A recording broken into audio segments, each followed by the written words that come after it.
Hello friends, welcome to Jagannath risers. आज हम बात करने वाले हैं ओम्स लॉ की।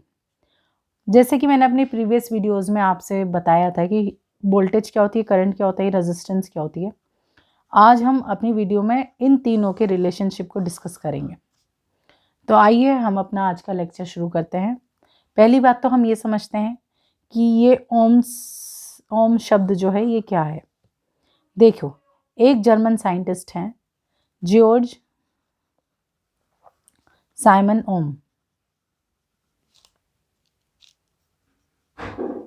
उनके नाम पर ये नाम पड़ा हुआ है ओम्स लॉ। इन्होंने ही एक एक्सपेरिमेंट किया था जिसके जिस एक्सपेरिमेंट ने हमारी इन तीनों क्वांटिटीज़ की रिलेशनशिप बताई थी और इनको ऑनर देने के लिए इनका जो नाम था उसी पर ही इस नियम को रख दिया था। दोस्तों, इसे हम समझने से पहले सबसे पहले हम क्या करेंगे, जानते हैं कि क्या होता है। हमारे पास एक एलईडी है,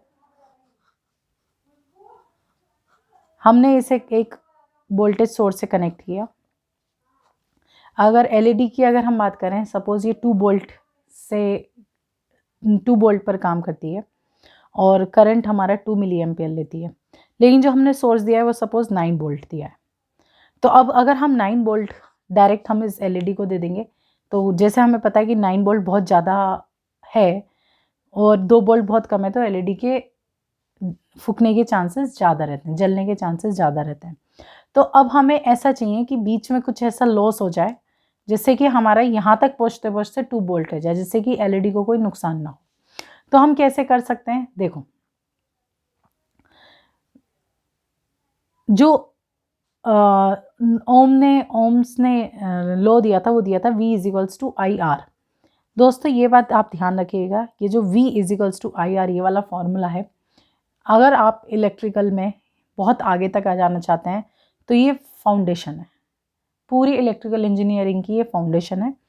अगर आपको ये वाला फॉर्मूला समझ में आ गया तो आप पूरी इलेक्ट्रिकल इंजीनियरिंग आराम से समझ सकते हैं, पूरी इलेक्ट्रिकल समझ सकते हैं, पूरी इलेक्ट्रिसिटी समझ सकते हैं। लेकिन अगर ये वाला फॉर्मूला आपको याद नहीं हुआ तो नहीं समझ सकते। अब अगर हम बात करें, अगर हमारे पास ये 2 क्वांटिटी दे रखी हैं तो हम तीसरी क्वांटिटी निकाल सकते हैं। सपोज V और I गिवन है लेकिन R हमारे पास गिवन नहीं है, तो हम R निकाल सकते हैं। सपोज V और R गिवन है, I गिवन नहीं है, तो हम I निकाल सकते हैं। R और I गिवन है लेकिन V गिवन नहीं है, तो हम वो भी निकाल सकते हैं। इसे याद करने का फॉर्मूला एक हम बना सकते हैं, एक पिरामिड बना सकते हैं। ऊपर V लिख सकते हैं, नीचे I लिख सकते हैं, R लिख सकते हैं। मैं आपको सारे तरीके बताऊंगी जिससे कि आपको समझ में आ जाए। आपको जो अच्छा लगे वो तरीका आप अडॉप्ट कीजिएगा।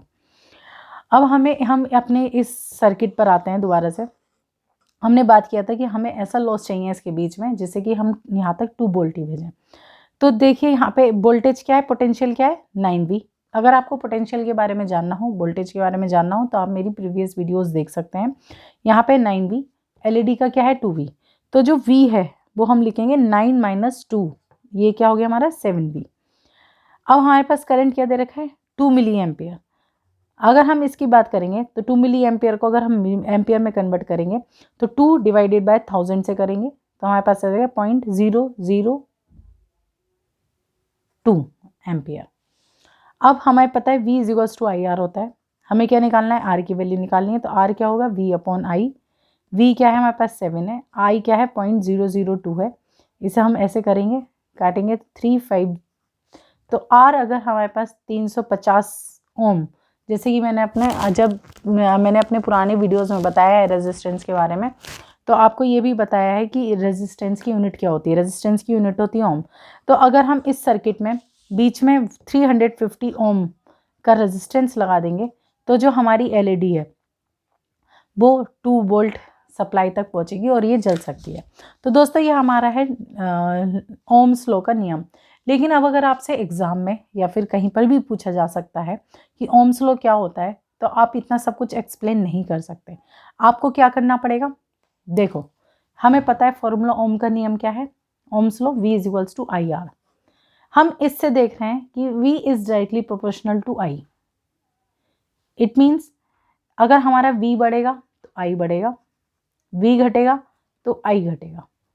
अब ये प्रोपोर्शनल साइन को, अगर प्रोपोर्शनल साइन को हम इक्वल्स टू से रिप्लेस करना चाहते हैं तो v is equals to I R. R क्या हो गया हमारा, कांस्टेंट हो गया, मतलब ये वेरी नहीं होगा। तो v, अगर हमने इस प्रोपोर्शनल साइन को हटा के आर लिख दिया तो हम इज इक्वल्स टू आर लिख सकते हैं।